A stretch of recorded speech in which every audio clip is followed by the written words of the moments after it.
voilà téléspectateur Touba TV ñu ngi leen di nuyu di kontaan ci di fi def chaque semaine li nga xam moom la ñuy wax rendez-vous de la rédaction nga xam ni c'est un rendez-vous boo xam ni on parle de l'actualité dañuy wax ci actualité bi sans frontières lii xew ci réew mi ak lii xew ci réew yi suñu wet bitim réew mais tey jii dañuy waxtaane la xew Guinée. Bon dana am ay points ndax coup d'état ba am Guinée dinañ ci wax ci constitution yi nga xam ni ci Afrique ku ñëw rek jël constitution yi defar ko niñ ko bëggee dinañu wax itam ci kuréel yi nga xam ne ñoo ngànk Afrique ñu CEDEAO UA kuréel yooyu ñaare dañ leen di jàppee ñoo xam ni dañuy seetaan alors loolu itam ban taxawaay nañu war a am dinañu waxtaanee itam ci Europe diggante Europe ak Afrique ndax ñëpp umpale wuñu ni jamono ji ñu ngi naan France Afrique ñu naan Afrique France lan mooy taxawaayu réewu Europe yi ci réew yi nga xam ni dañu fay gis ñaare xeetu nooteel yi jóge ci jiitu réew yi yooyu mooy poñ ñu fas yéene waxtaane li ko sabab moo di li xew ca Guinée Conakry te mu di ab coup d'état boo xam ni ba mu fa amee le 5 septembre 2021 yëngal na réew yu bëri ci suñu wet ngir waxtaane loolu nag dama ciy dalal koo xam ni miin nañ ko ci plateau rendez-vous la rédaction Abdou Diouf nekk chroniqueur itam ci rédaction bi ci yu bëri ci juy def journal gis nañu ay chroniques yoo ci doon def ak di laal géopolitique bi moo tax surtout ñu woola ci plateau bi Abdou maa ngi lay nuyu di la wax salaamaaleykum. maaleykum salaam Moussa maa ngi lay fay. bu baax a baax di kontaan surtout ci invitation bi nga xam ne dafay laal ay points ya nga xam ne c'est des points d'actualité te ñu war cee def jàngat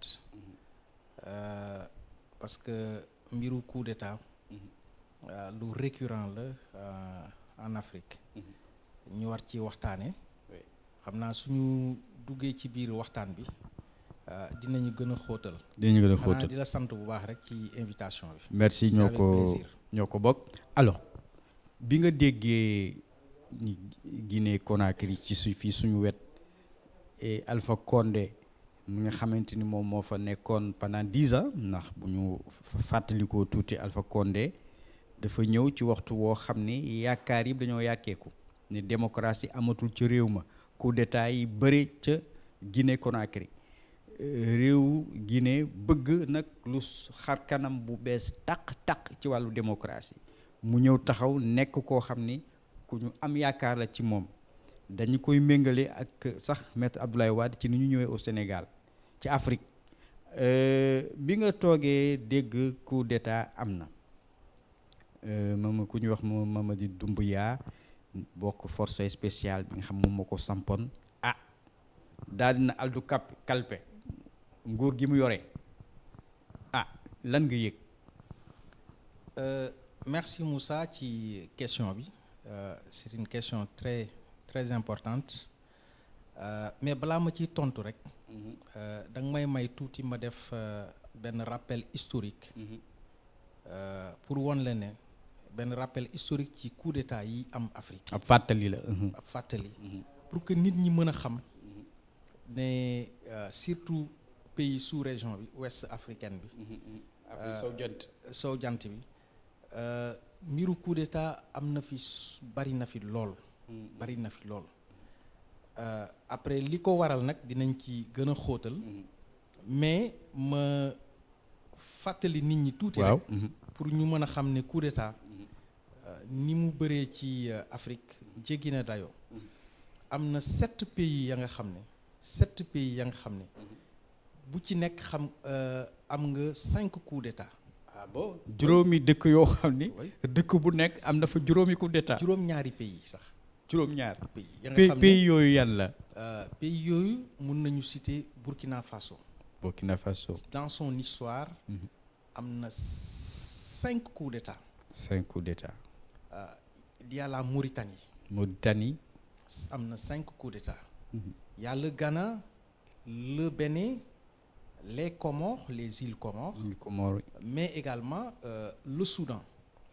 waaw Soudan bi ñu xar ñaar def Soudan sud Soudan nord. juróom-ñaari réew yooyu dans leur histoire am nañu bu ku ci nekk 5 coups d'état xam nga loolu. loolu ëpp na. loolu bari na donc et après dinañu jàngat pour xam lan moo tax léegi soo fa jógee. nga ñëw fii ci Ouest Afrique. mooy l'Afrique de l'Ouest. Plus particulièrement le Nigeria. Alors, le Nigeria, à lui seul, c'est le pays africain qui a connu 7 coups d'État dans son histoire. 7 coups d'État. 7 au Nigeria. Nigeria, dans son histoire. 2 coups d'État dans une même année, en 1966. 1975. 1983, 1985 et le dernier coup d'État en date c'était en 1993. Tu as fàttali googu am na solo. xam nga loolu bari na. bari na trop. Voilà nga jël 4 coups d'État réew yi nga xam ne am nañu 4 coups d'État dans leur histoire. réew yooyu yàlla. y a la Guinée-Bissau. Guinée-Bissau bi. Il y a le Niger am na la Centrafrique, il y a également l'Ouganda. Donc réew yooyu ku ci nekk xam am nga dans l'histoire politique de ton pays am nga ci 4 coups d'état. mu mel ni waaw am na yeneen yu des. oui am na yeneen yu des ma ñëw ba ci 3 ak 2 ak 1. pour won échelle bi pour won la cartographie pour détail. am na yeneen réew yi nga xam ne dans leur histoire 3 coups d'état mu fa am pour que nit ñi mën a xam. tout à fait mën a accentuer coup d'état ni mu bëree en Afrique surtout en Afrique de l'Ouest. surtout. y a pays yi nga xam ne vivre nañu 3 coups d'état dans l'histoire. y a le Mali qui est un proche pays un pays voisin. En 1968, 1991, je vous donne des dates. Tout à fait. Et récemment en 2012. Il y a également l'Éthiopie. L'Éthiopie a connu 2 coups d'État en 1974 et en 1977. Donc ça fait 3 coups d'État pour l'Éthiopie. Et il y a d'autres pays également qui ont connu 2 coups d'État dans leur histoire. Il y a le Libéria, il y a la Guinée, le Tchad, l'Égypte, le Rwanda et le Lesotho. daanaka réew yi ñu wër yëpp.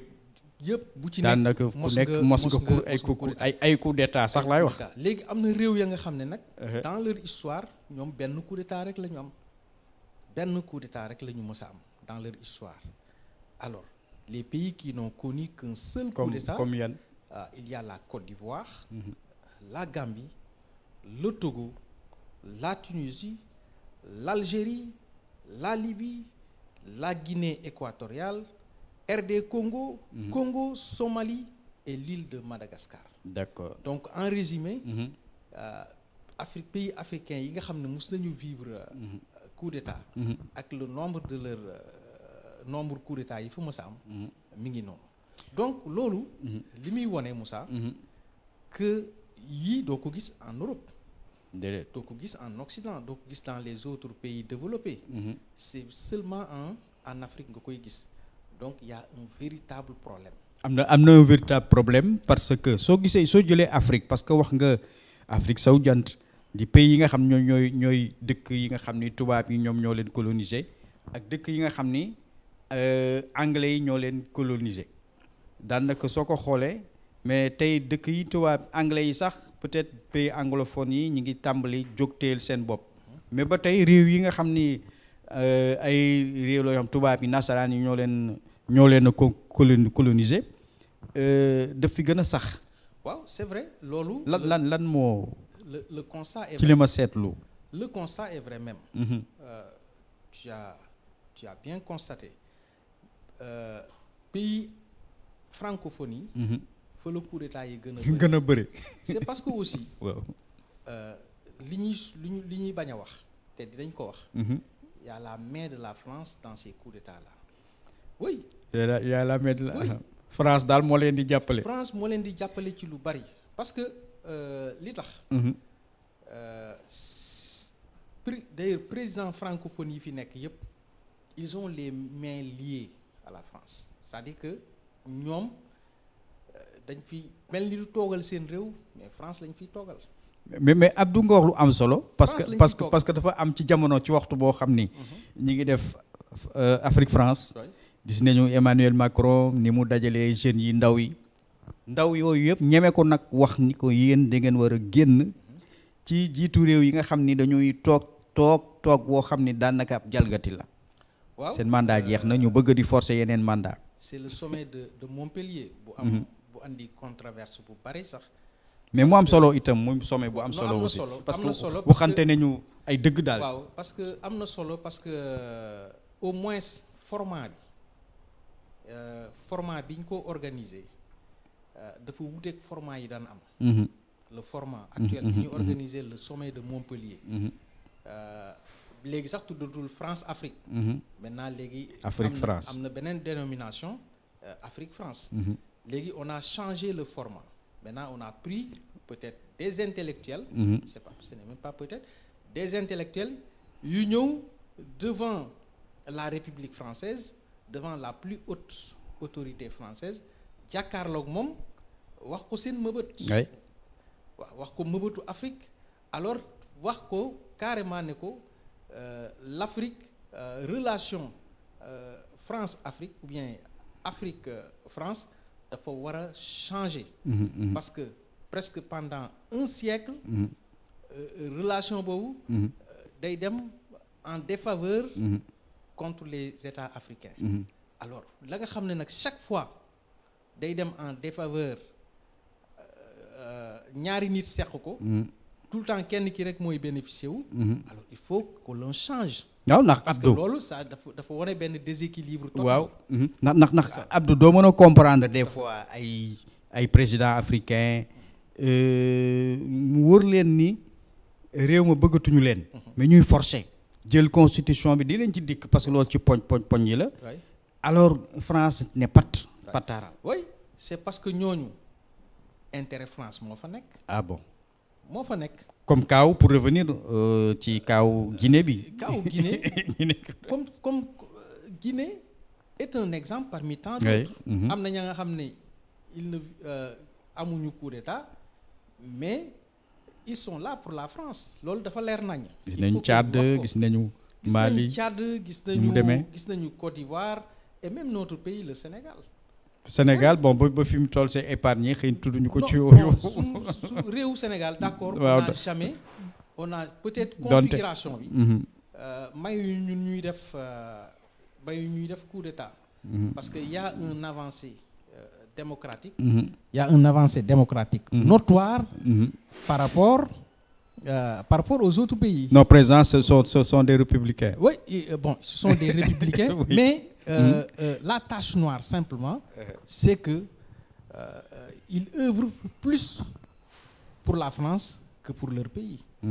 Mais loolu lu ko waral simplement, ils veulent simplement tous les présidents qui étaient là, qui sont passés par là, qui se sont succédés entre eux, à commencer par le président Abdou Diouf. Abdoulaye Wade sax tane woon na tuuti parce que am na yu mu doon bañ tuuti ba ci kii nekk fii président Macky Sall. alors ñoom ñëpp bon ñi ngi liggéey mais am na lu ci bari boo ko jëlee dañuy conserver l'intérêt de la France par rapport au détriment de leur peuple. kon coup d'état yi li ko waral moo di que. oui coup d'état yi li ko waral bëri na coup d'état yi lan moo koy. boy coup d'état yi li ko waral bëri na parce que xam nga léegi c'est le réveil des consciences maintenant. Moussa nit ñi yeewu nañu. léegi nit ñi dañuy yeewu c'est-à-dire que bu njëkk ba coup d'état yu ci bëri régime dictatoriaux la doon. Il y a beaucoup de pays africains yi nga xam ne les chefs d'État dañ daan s'éterniser wu au pouvoir yàgg fa dem ba nit ñi doyal ci ñoom. te dañuy xool ne pays ba du progresser jëmul fenn. nit ñi dem ci doyal ci ñoom les populations commencent à se manifester alors nguur gi l'armée profite ci situation yu mel noonu daal di jël daal def coup d'état. du nguur bu ñuy dondante ay nguur la yoo xam ne dañoo war a teg benn mandat woote te yenn saa yi sax woot bi du jaar ci yoon. parce que gis nañu Guinée li mu demee. ay ressortissants yi nekkoon fii sax ñu tere leen. mais loolu laa lay wax c'est-à-dire que Guinée loolu dama lay def benn rappel historique rek. pour que coup d'état yu njëkk yi mu doon demee mais récemment. actuellement 21e 2021 bi ñu nekk nii. xam nga léegi. lu ci bëri coup d'état yi ci bëri yu am surtout au Mali wala en Guinée surtout. Tout problème troisième mandat la. Il y a tripatouillage de la constitution ñu laalaat constitution yi pour mën a s'éterniser au pouvoir. parce que Alpha Condé comme vous l'avez dit dans votre introduction. def na fi 10 ans. il a fait 2 mandats. Normalement il ne devait même pas se présenter pour un troisième mandat. voilà léegi mu présenté wu. mais li tax surtout coup d'état am foofu mais c'est le peuple dem na ba mënatul gérer son peuple les gens ne l'acceptent plus autorité am gars yi déglootuñ ko léegi nag. situation moom la gars yi di wax légitimité ak légalité. mais léegi mu nekk benn situation bu confuse après l'armée prend sa responsabilité sur ça. mais donte nag. coup d'état moom wax dëgg yàlla. fekk président bu ñu fal.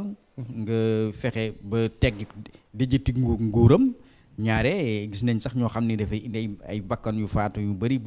moi je ne cautionne pas. moi personnellement je ne cautionne pas un coup d'état. doo ko nangu. non je cautionné wu ma ko. mais des fois je dis que c'est un mal nécessaire.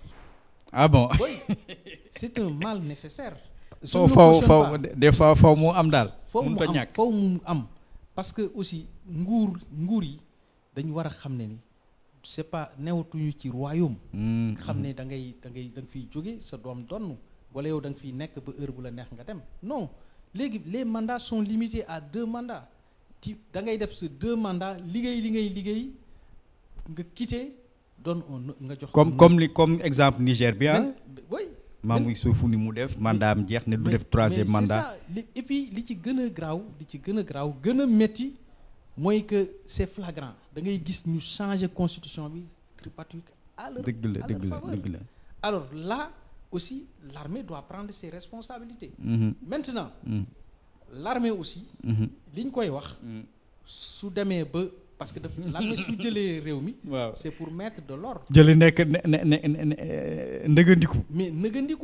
mais li ñuy gën a constater à chaque fois que coup d'état su amee ñay jël nguur gi les militaires ñoom aussi bu ñu ñëwee daal di wax li ñuy wax ne d'ici 18 mois. dañuy organiser ay mais dañuy gis ne élection yi suñu demee bañ koy organiser. ñoom dañuy toogaat bokkaat ci. daal comme mos nañu affaire bi bëggatuñu bàyyi quoi. mais c'est ça le véritable problème. mais du at bi dama dégg Mamady Doumbouya. parce que prêté na serment xam nga ci le 2 octobre ci nañ def seen anniversaire 63 ans. tout à fait. alors wax na ni képp koo xam ne da nga bokk ci maanaam comité de transition bi alors ëllëg sa candidature. doo bokk ci benn élection mais dafa am lu mu def itam loo xam ni presse ba nekk Guinée dañ ko ñaawlu ndax ba muy def investiture am presse privée bi boolewul leen ci fan yi sax def nañ seen conférence de presse di dénoncer premier acte bi nga xam ni Mamady Doumbouya def na ko. oui moom laa lay loolu est-ce que du signe. moom laa lay wax léegi nii. moom laa lay wax noonu non c'est-à-dire que ñoom des fois dañuy def benn affaire. ñëpp applaudir ko mais finalement ñëpp dañuy regretter à la fin parce que ni ñuy continuer mooy tax.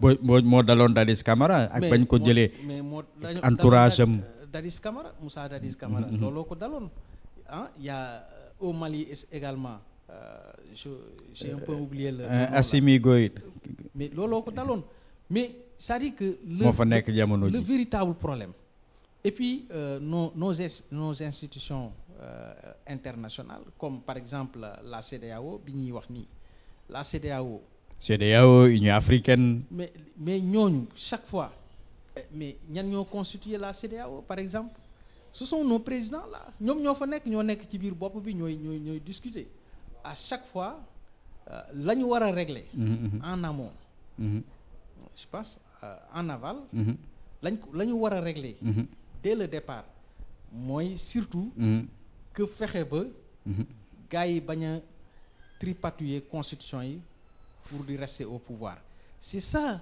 la bataille de la CEDEAO ñuy artu et là le président libérien je le félicite maa ngi koy lire ci benn interview ci foofu la jëm nee na waa CEDEAO dañu war a fexe ba képp ku tripatouiller constitution bi pour mën a toogaat au pouvoir ñu dal sa kaw mais waruñu bàyyi yow nga tripatouiller toog pour un troisième mandat et puis toog illégitimement toogaay ba nga xam ne tu n'as pas organisé des élections transparentes ba pare nag ñu coup d'état la alors CEDEAO jóg pour naan le retour à l'ordre pour ñuy déglu tripatouillage mooy rek nga jël li nga xam mooy sàtt réew mi jéem koo bindaat ci anam goo xam sa bakkan sa teyu bakkan la daf lay arranger nga mën a gën a toog ci pouvoir bi te loolu gis nañ ko fi ci réew yu bëree bëri waaw parce que il paraît que sax bon Alpha Condé dafa bëggoon toog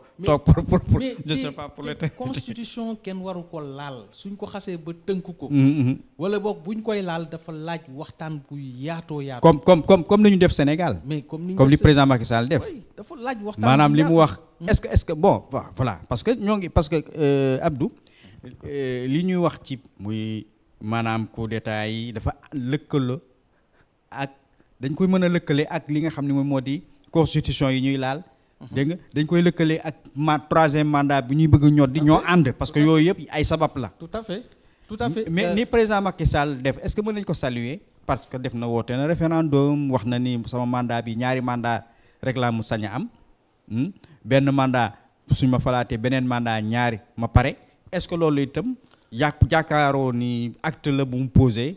loo xam ne dal na xel. man du ma saluer ndax référendum la ko def. d'accord xëy na peut-être. lu ñu déggoo la ñun ñëpp. du référendum la ko def mais man du ma saluer l'acte du président Sall du ma ko saluer. Pourquoi je ne suis pas contre le président Sall. mais moom ba léegi il est dans le clair-obscur. c'est-à-dire mooy clair su mooy lan. c'est-à-dire que il a fait 2 mandats n'est-ce pas quel que soit Alpha il a fait 2 mandats et ba léegi kenn xamul ndax dina présenté wu ou bien du présenté wu te moment bi ñu toll il devait trancher xamal carrément ne moom bokkul 3e mandat du def 3e mandat. yow kon côté boobu da nga jàpp ni leerul daal. non leerul ba léegi ci bopp nit ñi amul ci kenn ku mu leer. kenn xamul ndax il va se présenter pour un 3e mandat ou pas personne. kon loolu jàpp nga ni chef d'état africain yi dañ ko war a régler loolu dañ ko waroon régler. benn yoon wala CEDEAO ci boppam CEDEAO bind ko def ko ci. parce que tôt ou tard day andi problème. day andi problème non seulement pour le moment ni andi na problème de confiance entre l'opposition les leaders d'opposition ak le pouvoir. te loolu mënoon nañ ko éviter. on pouvait l'éviter. waaw le président libérien l'ancien footballeur wax na ko. Georges Weah wax na ko je crois que. mais il faut être clair c'est ça ici le véritable. waaw parce que loolu itam bu xel yi amee jiixi jaaxa ëllëg si biir mën su président bi bëggee forcer réew mi mën nañu yëngatu. dañuy yëngu te loolu nag day andi problème te loolu day def un recul démocratique. c'est vraiment souhaitable c'est pas souhaitable c'est vraiment sera regrettable. kon daal yow Abdou da nga jàpp ni institution yi nga xam ni ñooy Union Afrique ak CEDEAO dañoo war a tënk dara gannaaw réew yooyu yëpp ci nañu bokk ñu tënk dara képp ku jël réew ñaari mandat nga sañ a def. tout à fait moo xam léegi 5 ans lay doon benn mandat bu 5 ans lay doon limité mandat yi 5 ans lay doon wala 7 ans lay doon. waaye xam naa ne da nga fi gis. 5 ans sax mën nga fi dégg ku taxaw ne 10 ans. 7 ans c'est trop. 7 ans bëri na. 7 ans c'est trop. c'est-à-dire que ñoom ci loolu la ñu dégg taxaw dégg ku def 10 ans. la CEDEAO doit travailler. doit s'imposer sur. doit benn limitation de mandat sur ça. oui dafa war a imposer wu sur ça. parce que mais ñoom duñ ko def parce que ñan ñoo CEDEAO ce sont les présidents yi nekk ci bopp réew yi ñoom ñoo nekk CEDEAO. da nga jàpp ni daal gat non duñ ko def. ils ne le font pas duñ ko def. voilà et c'est regrettable c'est pas normal du tout. voilà léegi ñi ngi may def si ne waxtu bi daf ñu xooj mais rapidement. lan mooy taxawaayu Europe ci lii nga xam ni moom moo di chef d'État yi nga xam ne dañuy forcer ay mandat di toogaat ci nguur gi seen réew di yëngatu Europe ban taxaw la war a àtte. oui gannaaw ay partenaires lañu. oui c'est-à-dire que. te seen intérêt bu menacé ci réew yooyu itam ñu yàqule. waaw c'est parce que Europe moom ñoom xooluñu lu dul seen intérêt un président qui gère bien leur intérêt alors loo def dañ ciy sëgg te loolu c'est du yoon. parce que conséquences yi tôt ou tard dañ koy gis. alors ñoom il devait être normalement fii àdduna toll. fii àdduna toll war nañu léegi ne vraiment ñun développé nañu. mais Afrique war na développé. génne seen loxo parce que dégg nañu ci parce que léegi Afrique. mën nañu yore seen bopp. waaw parce que dégg ci forum Afrique France bi Abdou ci forum Afrique France bi. man xam nu tax forum bi neex ma. bon au moins c'est pour la première fois ay africains jeunes taxaw jàkkaarloo un président Macron di waxante ak moom dëgg. parce que su fekkee ni moom nee na base militaire yi.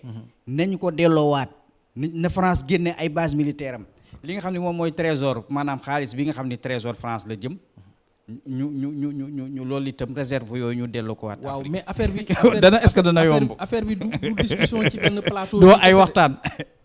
y a un waaw parce que problème éco bi dugg forme bi la rek. forme bi la mais dañu war a discuter un problème de fond. bien que mën nañ def forme bi nit ñi gis ko saluer ko mais y a un problème de fond qu'on doit loolu nag moo tax intellectuel yu bëri. xaw a décrire tout. maanaam lu ñu wax kon ñu jublu ci bañ a doon lu ñuy wax. teg ci doon lu ñuy wax. di ko gisal daal et puis ba pare intellectuel yooyu nekk dem di discuter ak le président Macron. waaw est-ce que ñooñu. parce que c'est jeune africain am na ku ñu ciy wax Cheikh Fall jëf naa xam nga ko activiste. ñooñu tout à fait mais ñooñu aussi. waaw seen opinion nëbbuwuñu ko. tout à fait. voilà Abdou kontaan nañu véritablement ci invité la man dama koy wax naan wax dama lay bëgg chaque mois di lay invité ndax wax dama géopolitique bi macha allah ni nga ci tabaarkalla gëstoo ak itam wàllu société maa ngi lay gërëm baax di la sant. merci beaucoup xëy na temps bi yaatuwul mais xëy na li ñu bëggoon a wax jàpp naa ni génn na te ku déglu dana xam ni wax dëgg yàlla wax nañu fi fa ñu war a waxee daal pour éviter yu mel noonu di am ci suñu réew ay coup d'état di am dafay tax réew yi duñu stable te réew dund bi day metti te itam dara du dox te kon dañuy dellu réew yi dañu gën di dellu ginnaaw lan moo di sa kàddu bi ngay tàggatoo. merci Moussa ci invitation bi am na solo xanaa temps bu gàtt bi rek mais ce n'est que partie remise merci beaucoup. voilà kon chers téléspectateurs ñi ngi leen di gërëm di leen sant di leen dig daje xam naa incha allah beneen mercredi ci beneen rendez-vous de la rédaction di leen di wax jaarama wasalaam.